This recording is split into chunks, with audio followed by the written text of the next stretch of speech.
આજે આપણે રોજિંદા અજાયબીઓનું વિજ્ઞાન સમજવાના છીએ, અને એ પણ દિલ્હીની 7મા ધોરણની એક ખાસ વિજ્ઞાનની ચોપડી દ્વારા. ખબર છે, આ કોઈ સામાન્ય પાઠ્યપુસ્તક નથી. આ તો આપણી આસપાસની દુનિયામાંથી જ વિજ્ઞાન શીખવાડે છે. જરા યાદ કરો તો, જ્યારે આપણે સ્કૂલમાં હતા ત્યારે વિજ્ઞાનની ચોપડીઓ કેવી હતી? કદાચ મગજમાં એ જ ચિત્ર આવશે: અટપટા ડાયાગ્રામ, અઘરા શબ્દો અને એવા તથ્યો જે ગોખવા પડતા હતા, બરાબર ને? એવું લાગતું હતું કે વિજ્ઞાન તો કોઈ લેબમાં કે પુસ્તકોમાં જ હોય. આપણી જિંદગી સાથે એને શું લેવા દેવા? પણ આ પુસ્તક બધું જ બદલી નાખે છે. એસસીઆરટી દિલ્હીનું આ વાક્ય જ એની ફિલોસોફી સમજાવી દે છે.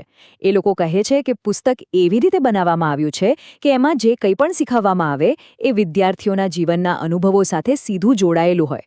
મતલબ કે વિજ્ઞાન કોઈ પ્રયોગશાળાની વસ્તુ નથી. એ તો આપણી રસોડામાં, આપણા બગીચામાં, આપણી આસપાસ બધે જ છે.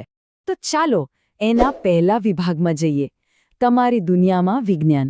જોઈએ કે આ ફિલોસોફીને ભણાવવામાં કેવી રીતે ઉપયોગમાં લેવાય છે. તો સવાલ એ થાય કે કહેવું સહેલું છે, પણ ભણાવતી વખતે આ વસ્તુ દેખાય કેવી રીતે? ચાલો જોઈએ. અહીં જો, એકદમ સિમ્પલ સવાલ: શું બટાટાની આંખો હોય છે? વિદ્યાર્થીઓને કહેવામાં આવે છે કે બટાટા લો, એના પરના ડાઘ જુઓ અને પછી એને કાપીને જુઓ કે એ આંખોમાંથી નવા છોડ કેવી રીતે ઉગે છે. એટલે કે રસોડામાં પડેલો એક સાધારણ બટાટો વેજીટેટિવ પ્રોપિગેશન જેવો અઘરો લાગતો કોન્સેપ્ટ શીખવા માટેની જીવંત પ્રયોગશાળા બની જાય છે. કેટલું સરસ નહીં? અને આટલું જ નહીં, બીજું એક ઉદાહરણ લઈએ. બ્રેડનો ટુકડો લો, થોડો ભીનો કરો અને 2-3 દિવસ માટે હૂંફાળી જગ્યાએ મૂકી દો. આપણે બધા જાણીએ છીએ કે શું થશે: ફૂગ લાગી જશે. પણ આ સાવ સામાન્ય ઘટના દ્વારા ફૂગ અને સૂક્ષ્મજીવોની દુનિયાનો પરિચય કરાવવામાં આવે છે. કોઈ મોંઘા સાધનોની જરૂર જ નથી. અને પછી આ પુસ્તક આ જ સરળ પ્રયોગોને બડિંગ એટલે કે કલિકા સર્જન જેવી જૈવિક પ્રક્રિયાઓ સાથે જોડી દે છે. જેમ કે યીસ્ટ કેવી રીતે એક કોષમાંથી અનેક બને છે. એટલે જે વસ્તુ દેખાતી નથી એને દેખાતી વસ્તુ દ્વારા સમજાવવામાં આવે છે. આ જ વાત આપણને બીજા વિભાગ પર લઈ જાય છે: કરીને શીખવું. અહીં ભાર એ વાત પર છે કે જાતે કર્યા વગર વિજ્ઞાન સમજાય નહીં. જેમ કે યીસ્ટ કેવી રીતે ઉગાડવું? બહુ સિમ્પલ. યીસ્ટ પાવડર લો, પાણી નાખો, થોડી ખાંડ ઉમેરો અને બસ જુઓ શું થાય છે. આવી નાની નાની પ્રવૃત્તિઓથી એ સમજાવવામાં આવે છે કે કોઈ પણ જટિલ લાગતી પ્રક્રિયાને નાના નાના સહેલા સ્ટેપ્સમાં તોડી શકાય છે. આ જ તો આ પુસ્તકનો અભિગમ છે. હવે એક વાર્તા જેવું ઉદાહરણ જુઓ. રાજુ નામનો એક છોકરો છે. એ બેડમિન્ટન રમીને આવે છે અને એના પગમાં ગોટલા ચડી જાય છે. તો એની મમ્મી એને ગરમ પાણીથી નવડાવે છે અને એને આરામ મળે છે. આપણે બધા સાથે આવું ક્યારેક ને ક્યારેક થયું જ હોય છે.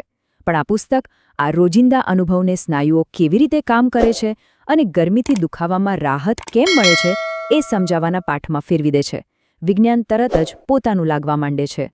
અથવા તો આ પ્રવૃત્તિ જુઓ. એક બાજુ હૃદયનો ડાયાગ્રામ છે અને બીજી બાજુ વિદ્યાર્થીઓને કહેવામાં આવે છે કે દોડતા પહેલા અને દોડ્યા પછી પોતાની નાડીના ધબકારા ગણો. કેટલો સુંદર રીતે પોતાની નાડીને સ્પર્શીને અનુભવવાની ક્રિયાને રુધિરાભિસરણ તંત્ર જેવા મોટા કોન્સેપ્ટ સાથે જોડી દેવામાં આવ્યું છે. અહીં તો આપણું શરીર જ આપણી લેબોરેટરી બની જાય છે. સારું, તો આ બધી પ્રવૃત્તિઓ કરી, અવલોકન કર્યું, પણ એનાથી થાય શું? આ જ આપણો ત્રીજો વિભાગ છે: અવલોકનથી સમજણ સુધી. ચાલો જોઈએ કે આ નાના અનુભવો મોટી વૈજ્ઞાનિક સમજ કેવી રીતે બનાવે છે.